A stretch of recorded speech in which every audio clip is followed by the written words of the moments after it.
Hey, what's going on, everybody? Welcome to Community and Culture Night.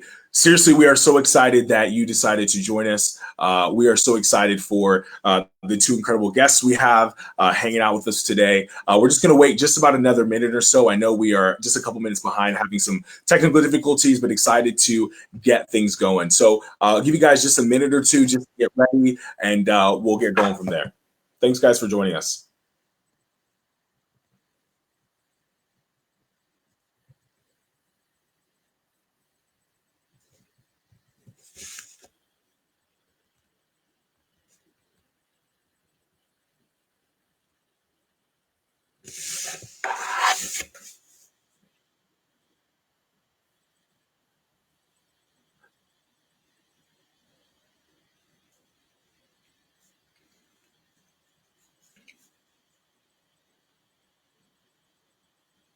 We'll wait just a couple more seconds as people are starting to come hang out with us.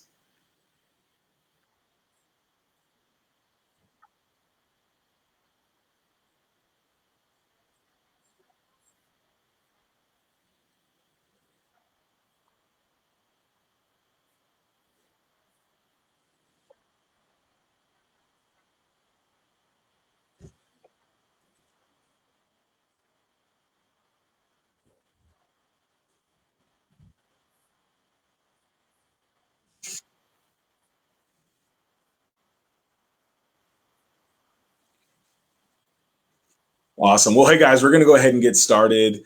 Thank you so much for being a part of Community and Culture Night. Seriously, we're excited for people who've joined us before, and if this is your first time, welcome. We are just a space for young adults and really anyone just to learn from interesting people doing really interesting things. And so I'm really excited for the two people we have joining us today, Courtney and Rachel. They're bringing something totally different and unique to what we've had this. It's really since we've started. So as the fall is coming and I know lives get crazier and busier, I hope you guys have an opportunity just to rest, relax, and enjoy something new. As always, or at least what we've done for the past 2 weeks, after this session, we encourage you guys just to hop on the Zoom link that was provided, that I posted in the chat right before today. Just an opportunity for us to gather and hang out. Nothing too crazy, but just an opportunity to connect a little bit more, chat a little bit more about what we heard and learned. But yeah, so if you're watching, feel free to share it with your people around you. But we're going to go ahead and get started. I'm really excited to introduce my friend Courtney. He is a brilliant artist, and he's really a renaissance man. He can cook. He can. He's an incredible musician, incredible artist, and the man has got some sexy hair. So we are excited to chat with him, and so I'm going to bring him up a little bit and a second just to share a little bit about his story and what he's doing in Indianapolis. So please, guys, give it up for Courtney. Hello, everyone. Thank you, Nate, for that awesome intro. Well, I had to give some love to your hair because I've seen it in a minute and it looks good, man. Thank you so much. First, I just want to say hi to all my Parkside people. I miss you, love you all. Like, what's up? Also, what's up to everyone else like joining? So happy to be able to, I guess, just express what I do, express my love, and just to tell you a little bit more about myself. So like Nee was saying, I am from here in Indianapolis. Um, I basically just started doing art probably around like freshman year in my high school. I really was into like street art and like graffiti kind of. But what I would do, I would have like these postal stickers and I would paint on them, like paint like different designs and stuff. And I would like sell them to different people. And hey, what anybody did with those stickers, that was their business. But that is really what kind of jump started me into, you know, drawing and doing commission stuff for people.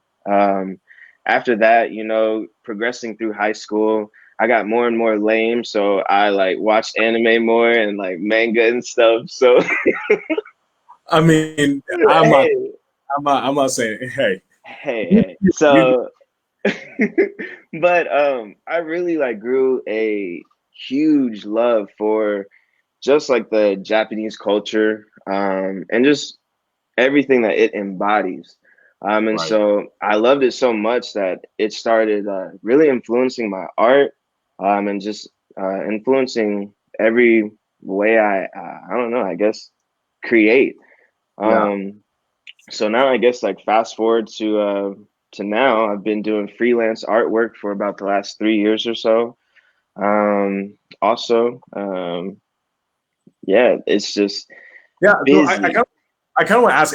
I mean, you, especially with all artists, it seems like there's a point Mhm. where like it's been a part of your life for years, right? And somehow it just kind of develops. So what was the point for you where you go from, hey, it's just a hobby. I have a sketchbook. Like, hey, nobody look at my stuff to like, hey, now like, no, like there's some real stuff here. There's people who want have an interest in my art, who Mhm. want to like pay for my art. Like, when did that transition happen for you? You know, honestly, in the like when I met my wife, Sarah, she kind of really boosted my confidence in myself and in my art and in all of my creativity. I was, I was confident in my art, but I wasn't confident enough to sell it and be Mm, like, oh yeah, people want to buy this or they love it so much that they're gonna spend money on it. Like I right, never thought right, of myself that way. And then, just hearing her really be like, hey, there's people out here that, pay for this. And like, there's people out here with less talent making money, so it's just like, why not? So I was just like, hey, why not? I tried it. And then, from then on, I started doing like, man, what was it? Album covers, okay, like just album covers and stuff for people, and that like really popped off like for a really long time. And I was like, all right, this is kind of cool. yeah, But I was just like, where's like where do I get my fulfillment? Because that's one right, of the main things I don't like. I mean, I guess I like making stuff for other people, but like I love creating what I want. right, right. And so really that had just that just started not too long ago, probably about a year, Mm. and so I'm still new to this, new to being expressive with my art and showing it to everyone, really sensitive about it, but it's so far it's gotten a really positive outlook, so that's what I love. One of the things that I find interesting about artists is whether it's a musician or the different type of mixed media art is artists kind of put like who they are into Mm. their art. So like, how is that for you in terms of like you taking that step of like faith of like, hey, I'm putting myself into this art, and then people basically at that point when it's out there have a right to judge it however they do. Like, what kind of confidence do you have to be able to do that? Man, you have to have really big confidence, honestly, because in that's one of the main things that I battle with myself, even to this day. Is just like I want to have my talent and my creativity. I want that to be my livelihood. I want it to make money for me. And so just being confident enough to let's say, hey, I'm about to quit my job and do this full time. You know, Yeah, that right there is like a confidence factor that you're literally just trusting uh in God and in your talents and like, hey, like I'm trusting in the talents that you gave me. Let's see what's gonna shake. right. And so really that's like in my opinion, it's like the most confidence anyone can have because you are very vulnerable, expressing yourself and putting everything out there. And if somebody's Right. just like, oh, yeah, that was okay, man, like, dude, that happened to me before. And I was just like, oh, my Lord. Like, what? This is yeah. I can't even imagine what that would feel like. Mhm. Where do you get your inspiration from? Like, what's the well you draw from that like keeps sustaining you as you kind of do your stuff?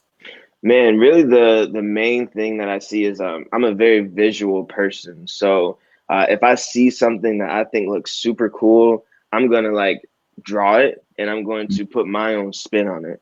So one thing that I do, I like my whole like creative process. I like to run through Pinterest, or sometimes I'll run through YouTube, you know, or even sometimes I'll do some pride stuff and like I'll pose in a different way and I'll take a Okay. picture of it, and I'll try and like figure out what I can do with that Right. pose, you know, that I did.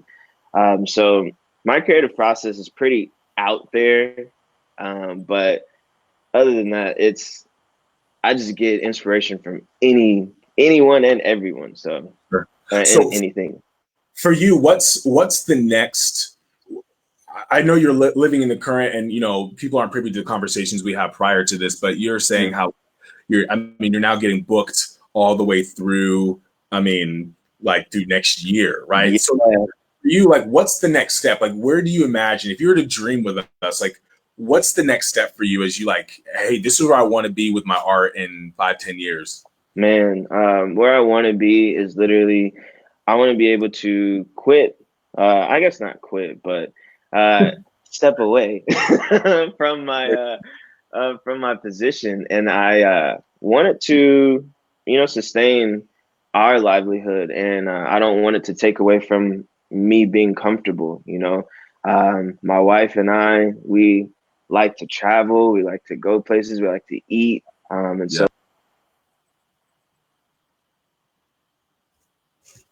like I want. Keep creating. Um, Hello? Can you hear me? Yeah, I can hear you. I just wanted to make sure that I hey, lost it for a second. So I want to switch gears for a second. I know I want to talk. I mean, I could talk about your creative process forever. And if you guys haven't got a chance, we'll make sure that we post so your social media so people can see your work. Because even your like casual stuff where you're like, hey, I did this in 20 minutes is like stupid. It's unbelievable. Um, but I want to switch gears for a second because you got to be part of something pretty historic in Indianapolis as you know as a local artist, being a part of the Black Lives Matter movement and the mural that was on. I forgot what was it Washington? What street? I'm not. What street was it on? Avenue. So this just had like some historical background to it. That used to be like the Black Broadway here in Indiana, well, which was super cool. Yeah. How did you get connected? Really the main way is I saw that there was like a post for it. And you know, it was kind of like an open call. Sure. And I was just, you know, at first I was really apprehensive to do it because I knew the backlash behind everything. And, you Right. know, even with my own peers, black and white, you know, there was backlash, you know, from that or for even supporting it. So I was Right. kind of apprehensive at first, but then you know I realized that I had a voice, you know, Right. and I wanted to, you know, I wanted to be able to do something, you know, for myself Mhm. because you know I can't alone, you know, change everything. But Right. I'm an artist, and so what I can do is express myself and bring light to different things with my art. And so that's what I, you know, jumped at the opportunity, and I just, you know, it was awesome. What was it like collaborating with other local artists? Because I know there was, you know, yeah, 10, 12, 15 artists, and I can't imagine you know, it's one thing to kind of do art to commission a piece for someone, but Hmm. like kind of like we said, like as an artist, being able to use your voice, like use your art to as a megaphone, right? To use your Yeah, voice, your art is incredible. And then when you have like 10, 15 other artists doing the same thing, I bet that was an electric kind of opportunity to all be together. man. So it's 18 of us all together, and it was very overwhelming. Mm, And the reason that, you know, in my mind it was overwhelming is just because I felt like I wasn't qualified. mm, Because this is like, it was my first, you know, like coming out to like, hey, I'm an artist, to the city. wow. And, you know, not to just my peers, but like to the city. And so all these other artists, they had been in the game for some time, you know, they were already, you know, done murals and they've, you know, they're pros at this. And so Right. me stepping out there, I'm just like, man, what the heck am I doing here? Like, I don't deserve this. Like, this is crazy. Um, but one thing that somebody that really did help me, person that helped me, he's actually in the chat right now. His name's Jamie. Yeah. Yeah, man. He helped me with the M. I had like a complete meltdown. Like like the first day, man, like sketching up everything. I was just like, yeah, this is gonna be the dopest thing in the world. Oh yeah. And so like I like measured it all out and I was just like, yeah, it's gonna be perfect. Wrong. Dude, I get there and so I try and like use math and like Right. measure out everything and chalk it out and it is not lining up and it is going No. horrible. And so literally I think I just was standing there staring at my M for about 15 minutes. Just And wondering. yeah, just like stuck because, I was just like, wow, now I really look like the newbie. I'm like not about to even do anything. I'm about to make some BS and then it's just going to be bad. But Jamie said, he was just like, yo, man, he's just like, he said, it's big. So you can mess up. You really can't mess up. He said, just start in the Right. middle and just go from there. So, I took a couple deep breaths and I was like, all right, let me try. And so it worked out from there. So yeah, but that whole process was really crazy. Yeah. I can't even begin to imagine that process. Yeah. Someone put in the chat, the imposter syndrome is so real. Yeah. Yeah. And it's ironically common against successful people, right? This feeling like when you walk into a room, like, I don't belong here. Like I faked my way here. And now the anxiety of like having to measure up, I can't even imagine. Yeah. Man. I just think that's so cool. And this is an opportunity, guys. If you have questions for Courtney, feel free to post them in the chat. I'd love to get some questions for him. But when it's all said and done, and you're kind of processing, I kind of love what you said, especially when we talk about community here, because there was someone else that kind of came in and said, hey, in this case, it was Jamie for you, that was like, hey, like, you got this. I know I kind of asked you inspirations, but are there other artists or other people that you kind of look to and say like, hey, here's the kind of art I want to create, or here's the kind of people that like I look up to and say, hey, like there's where I want to be? Yeah. Starting off here in the city, there's like Ashley Nora. She's a really good artist. Then you got like Gary G, Rebecca Robinson, Deanna, Craig. They're like are some super like good artists and like they're vets in it. And so just watching them and seeing what they create is inspiring.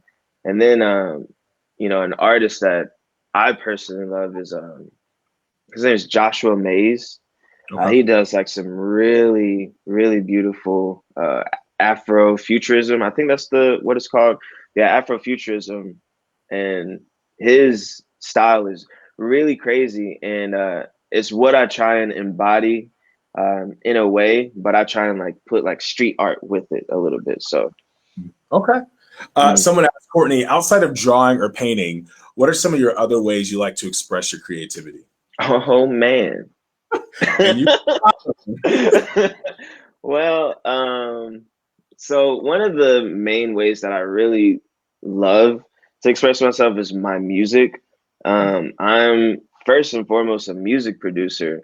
So that's kind of like where I started off on my freelance stuff, selling beats, making music, performing, gigging. That's really the main way that I love to express myself. I do blues, jazz, you name it. And it hits you in the feelies. And so, other than that, like I love cooking and stuff like that. Oh, somebody in the chat. I'm sorry, I was reading that. It said, "How do you support local artists in indie?" Yeah. Whew, I think there's just tons of ways. Always like it, I think there's like ways to just reach out to them and be like, hey, do you have anything for sale? Or always just look for like different events going on because we are hopping around to like each different event selling stuff like constantly. Like there's stuff going on all the time. And like now during COVID, it's kind of slowed down a little bit, but there are still some events out there where like, you can go out there and watch us do this and do that. So as long as you follow us on our social media, you can keep up with everything. Okay. And well, before I ask where people can follow you, I do have to give a shout out. Someone gave a shout out to Sarah, your wife, and so I gotta make sure I give a shout out to her too because she's wonderful and awesome. So shout out. She's the best.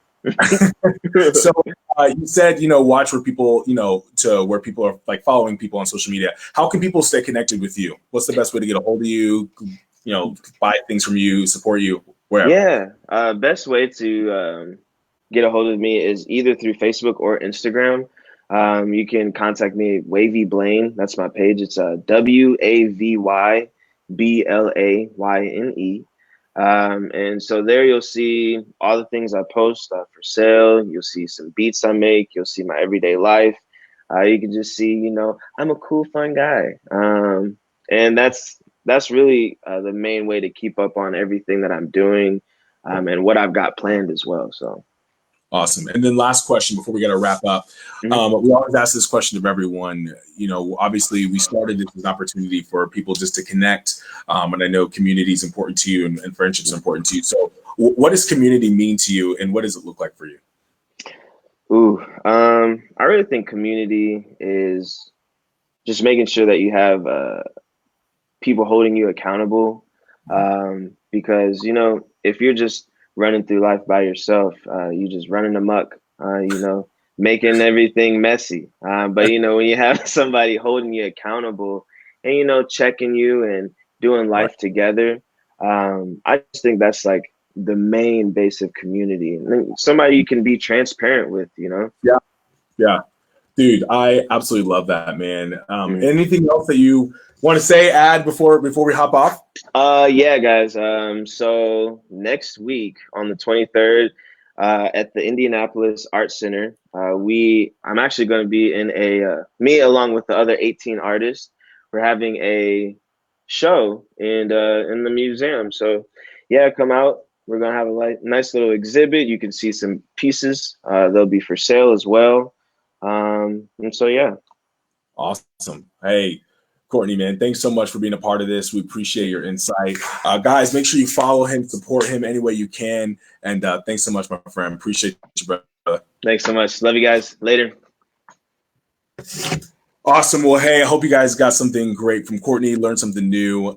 It's always great to hear from people who are inspired, who are brilliant and doing incredible things. Speaking of, we're really excited to invite Rachel Randoff. And she's going to share a little bit more about mindfulness in communication. And I'm really excited because I think communication skills is something that's near and dear to my heart. And I think it's something that we all could use, especially if you've ever found yourself in social situations. You're kind of like, okay, what in the world do I do? So I'm excited to bring up Rachel, and she's going to share a little bit more about her passion and connecting with people. So please give it up for Rachel. Hi. Hey, Rachel, how are you doing? I'm so good. How are you? I am fantastic. Hey, thanks so much for joining us. So for those who don't know you, could you give just a little bit of who you are, what you're about, and how you got connected with, just communication and mindfulness in general? Yeah, totally. So my name is Rachel. I'm an East Coast transplant to India. I've been here 6 years this month. Woo! Not a Hoosier, but still love the city.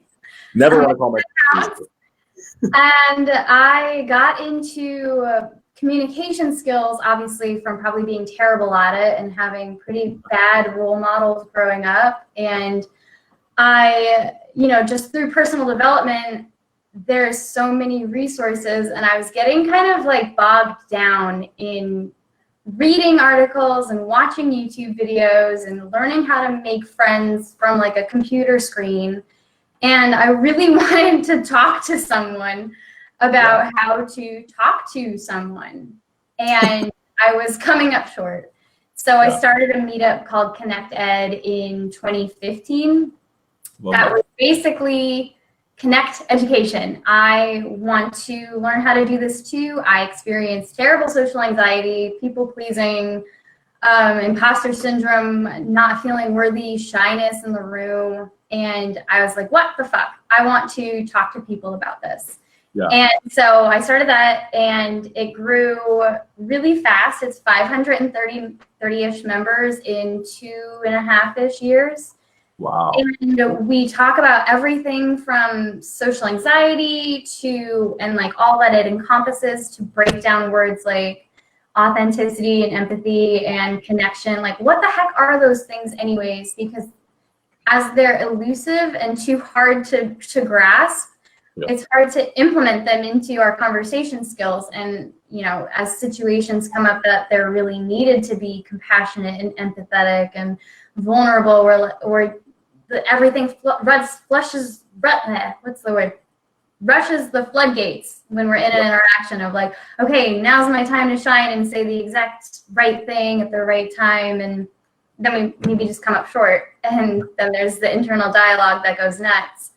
So that's where the communication skills part came in. And then I took an NLP certification course last year and realized that there's so much more to it than even just those concepts, that all the things going on in my life as an individual are all bubbling around, and then they accumulate, and then they're spoken words at some point in an interaction. And I was thinking that, wow, this would be a really great combination of things to talk about, because a rough definition of communication is one internal world transferred to another person's internal world. And I was like, nothing can go wrong there then, huh?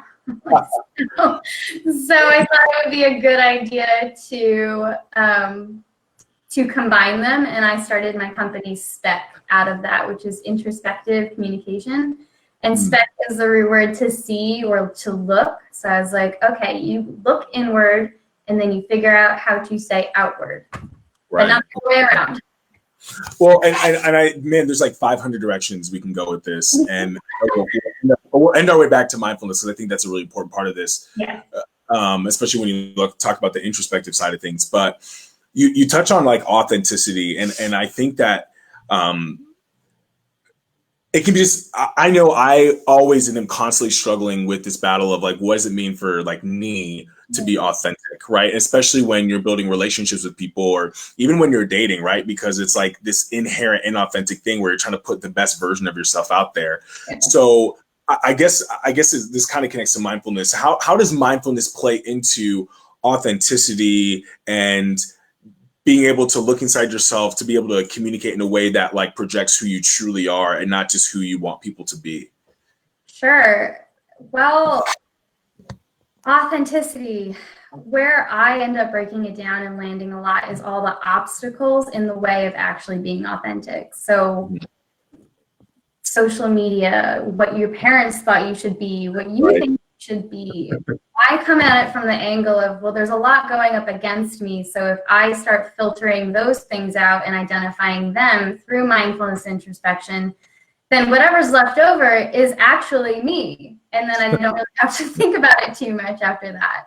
So looking at it from that perspective of, well, there's a lot in the way. So if I can kind of clear the roadblocks of this thing called authenticity, of this thing called me, then whatever's left over is like, okay, well, that's who I'm going to talk about, or that's where I'm going to take this conversation. What I'm actually interested in, not what my Aunt Patty thought that I would be interested in 20 years ago. Yep. Because all that stuff stays. None of it leaves. We're like trees, right? Like we grow up and our roots are deep. And, you know, if we're consistently pulling from our roots rather than where we are in reality, then we're gonna keep hitting ruts in authenticity, in compassion, in any of those things, in the just being ourselves. Yeah. So you talk a lot about mindfulness. Could you elaborate on that for us? Like, I know that's a big part of what you're trying to help introduce to people when it comes to mindfulness and how that relates to communication. Could you describe a little bit more of that for us? Sure. So like I said, mindfulness is looking at things. It's an observation without judgment. That's just the simplest way to put it. So mindfulness is, if introspection was looking around and seeing your mind as a hallway and you can open doors and ask questions, mindfulness is seeing that there is a door in the first place. You know, we have to be aware of all of our options inside of our minds, inside of our psyche, and be curious without judgment. So that's the thing. And then there's so many different ways of going about it, which we talked about. But there's no wrong mindfulness. There's no wrong way to do it. You could Google and I tried out all the different ways, and I love all the different ways. I do them all. So any method that gets me into a space that I can observe without judgment and calmly and let the dust settle and see what's left over, that's mindfulness to me. And there's so many different definitions. And actually, speaking of those articles that I used to read, I would people write a lot. They write a lot of information about mindfulness, and I end up getting lost in what other people write about mindfulness, about how I should be doing mindfulness. Right. And it comes back to coming back to who I am and what works for me, and as an individual and being myself, where I'm like, no, I know that I don't need to take on all of that definition of mindfulness, and now that's Rachel. Like, no, that's not how that works. So are there practical ways to use mindfulness to improve communication skills or to help us get a better understanding of building relationships with people? Yeah, you totally asked that in the last question. I did not answer it.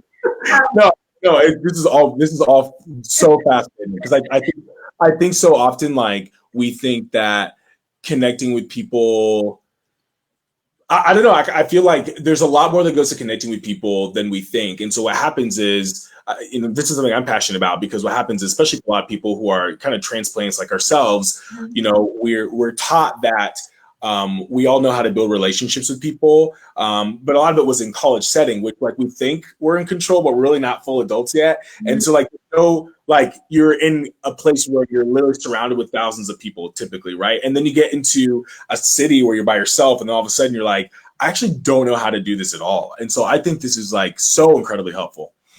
Yeah, I mean, having done that twice, it really I moved from New Jersey to Brooklyn and then Brooklyn to Indy. So I have had to recreate my life in my 20s twice. And mindfulness, I wasn't quite aware of its utility earlier on, but I was in my time in Indy, because I went about making friends differently. I was more intentional. So being mindful goes in what do I actually want? What does Rachel want out of a friend? And then being mindful about my intention. And then if that's my intention and I'm going to connect, then I need to be able to navigate the internal chatter so I can listen well to the person in front of me. Does this person fit my personality? Are they saying interesting things to me? Can I contribute to this conversation? And all of those being managed at the same time as listening. That's an internal dialogue that I have to navigate, also listening to this person. And then being able to ask questions so I can move the conversation forward, or ask for a follow-up conversation, like asking them out for coffee or something. Mindfulness allows me to pause without really pausing, and not an awkward pause, because that sucks. But it's also a thing. You just need a break sometimes. Yes.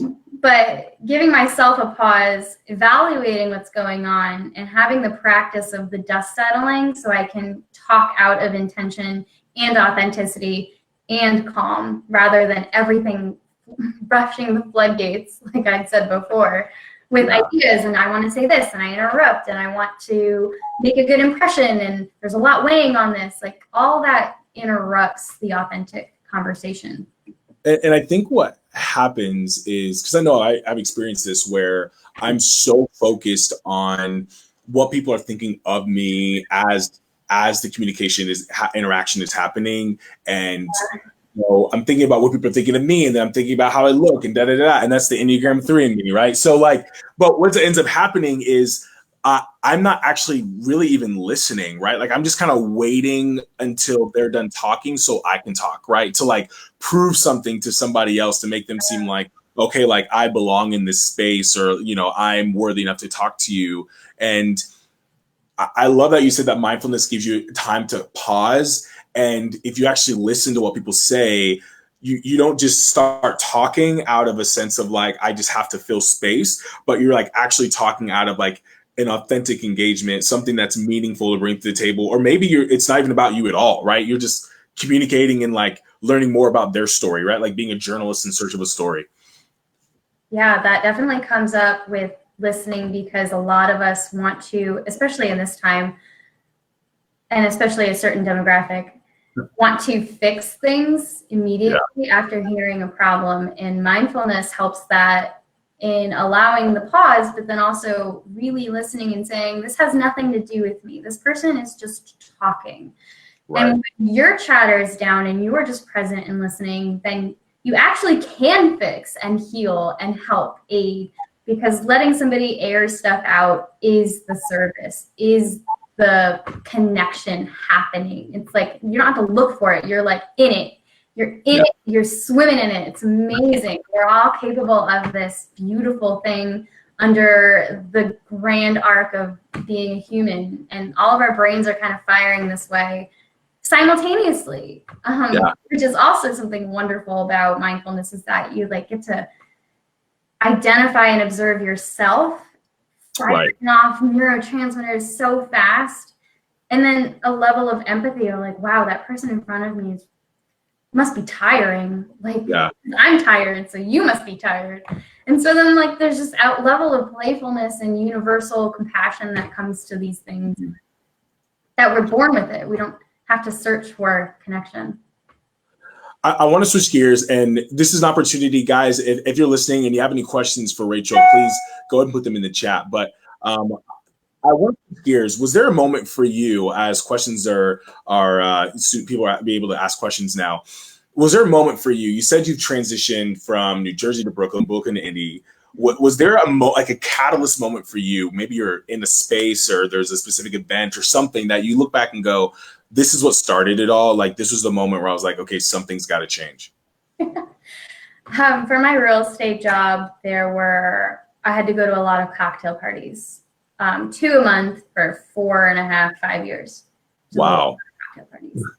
And I would be sitting at the table and navigating conversation and across all demographics, all ethnicities, all ages, all everything, looking at their phone, didn't know how to carry the conversation, awkward pauses everywhere. And I'm like, okay, so this isn't just a me thing. Like, clearly this person's struggling, coming up with something to say, or they're uncomfortable in a situation for whatever reason. Maybe there's something going on and they have a stomach ache. I don't know. I'll never know. Or finding myself struggling with social anxiety and just trying to lead the conversation and being terrible at it. Like, how many times was I going to lie about going to the bathroom? I don't know.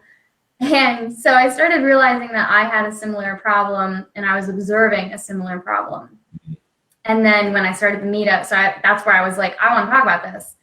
And there were no resources. There's Toastmasters, but it was about improving your communication skills in a presentation setting and to get critiqued. And that's not what I wanted. I wanted peer-to-peer, like, genuine conversation and hold space for people to have real, authentic conversations about what they struggled with.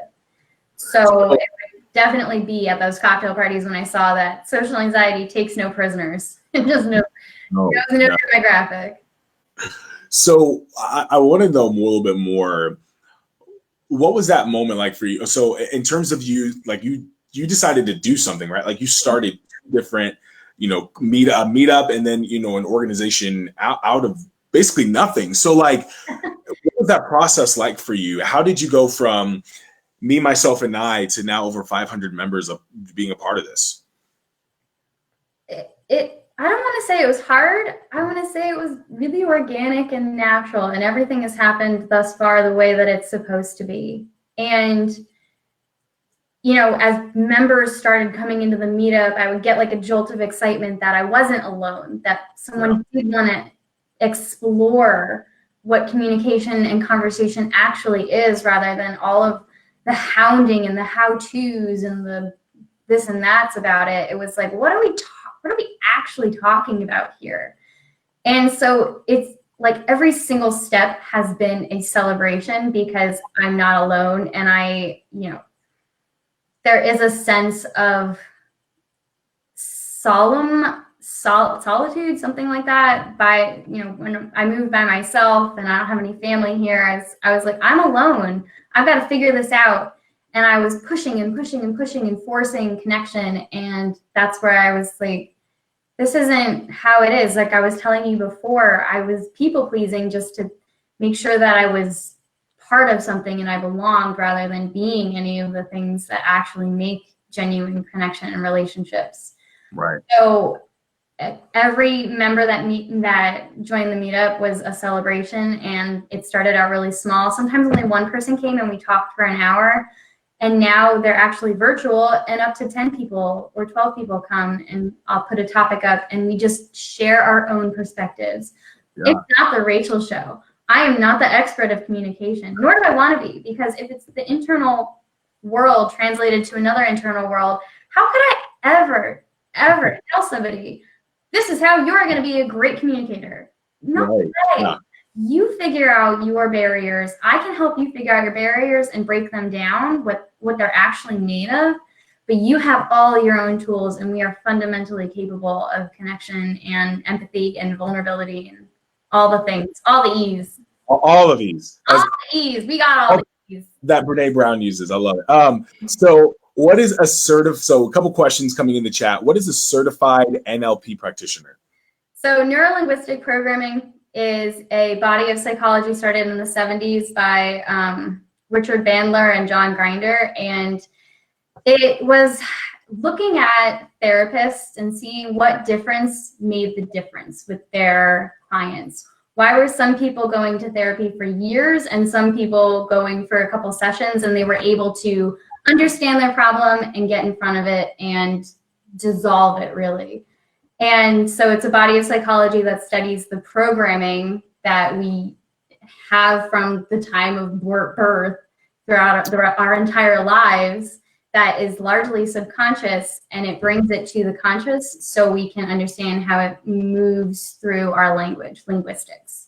So neuro pathways, programming, things that have come through our whole life, linguistics, how we express. Another one that's kind of like a sister is cognitive behavioral therapy, which is also cognitive, how your brain behaves, and then working it out through therapy. Okay. Next question. Do you implement mindfulness techniques in other areas of your life? If so, what are they? Yeah, I have been very explorative in what is mindfulness. And I dance a lot recently. I mean, I've always liked to dance, but I've found that dance is a mindful meditation for me. Mm-hmm. The more that I can tap into the music and the flow and less thought, I can observe myself just acting rather than what I'm thinking about my arm moving this way. But then also, if I wanted to, I could dial into, wow, it's amazing that my arms are doing this thing. I am like a cellular membrane around bags of energy. Like it all just turns into an observation about how awesome we are as like humans and our minds. So yeah, mindfulness in dance and conversation can be a mindful meditation too, when you're really in the zone, connecting. I mean, we've all been in a conversation where we're like, wow, that was a conversation. That I feel like is a mindfulness, because you're kind of automatically doing the things that it takes to be in a conversation, the listening and the asking questions and the presence, really. So yeah, I don't know if that really answered it, but I feel like everything can be a mindfulness technique and practice. No, absolutely. So we got to wrap up, and I wish we could talk a little bit more. And again, if you want to chat, I know Rachel's going to stick after on the Zoom call. If anyone's going to hop on, please feel free to jump, ask any more questions. But where can people get connected with you if they want to learn more? I know you'd mentioned you have an ebook, there's a 45-minute class session. Just kind of give us all that. Yeah, gosh. Okay, so the meetup is on my website. It's a free meetup every Monday. I've topicked them out. Last week we talked about authenticity and broke it down. This week we talked about adaptability in conversation. And next week we talk about shifting perspectives, which is basically if somebody presents us with new information, or if we're in a relationship already and then they present us with new information and we're like, whoa, what happened there? And then taking a step back and being like, is this my perspective? Is this just theirs? What does this have to do with me? Just breaking it down and using it in real time. Then obviously my website is yourspeccoach.com, all lowercase. That's where you can get a bunch of resources. The ebook that I posted is Keep the Conversation Going, as if conversation was like a road trip and you're like, I'm going to work out all of the different parts of a road trip and how they implement into a conversation. And I do one-on-one coaching. I have a few clients and they're all over the spectrum: men, women, attorneys, lawyers, professors, PhD, other therapists, entrepreneurs, keynotes. Like I said, social anxiety knows no demographic and boundaries. And we all struggle with that. Even as we level up in our lives, maybe you're talking to somebody who makes more money now, but you're not quite there yet. And so you've got social anxiety over, I don't deserve to be here. And you're like, well, how are you going to navigate conversation when you totally do deserve to be here and you did anyways? And then, my Instagram is Spec Coach, or you can just find me at Rachel Ann Randoff, Randoff with an PH and without an E. Okay. I think that's it. We'll make sure after this we post it all. So if you don't remember or you didn't write it down, it's all good. Last in the meetup. Yes. Last question. I know like I said before, this place is all about community, which is something that obviously is important to you. So what does community mean to you and what does it look like for you? Man, I really loved what Courtney said about community being accountability. I wrote that down. That was so genius.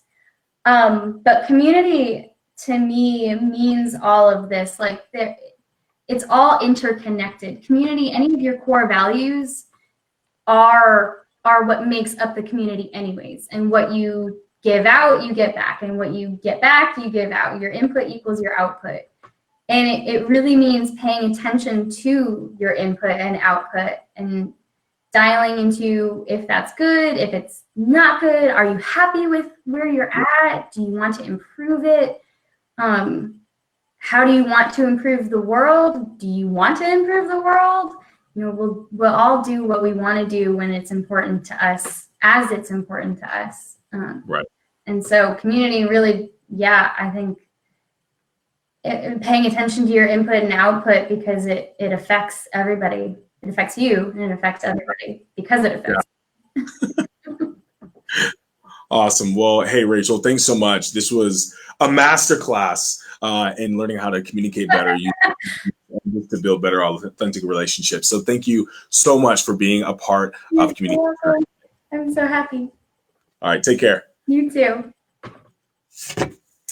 Hey guys, thanks so much for being a part of Community and Culture Night. Thanks to everyone who asked questions, who engaged with us. We really appreciate it. And whether you're on for 5 minutes or the entire time, we really appreciate it. We're really excited for what we have for us next month. And so be on the lookout for that. It's going to be a really great one. If you are interested in wanting to be a part of Community and Culture Night, we have an interest form. Let us know. And we'd be more than willing to connect with you, fill it out, and we'll get back to you as soon as we can. We're looking to do some things during the holidays as well. So just be on the lookout for that. But again, we love hearing from interesting people who do interesting things. We're going to go ahead and wrap up. And then we're also going to have an opportunity, like we said, to be able to connect with each other via Zoom, just so it's a little more face-to-face. We'll put the link and everything also in this chat as well. But again, thank you guys so much for being a part of Community Culture Night. We really appreciate it. And let's stay in touch. Thanks, guys.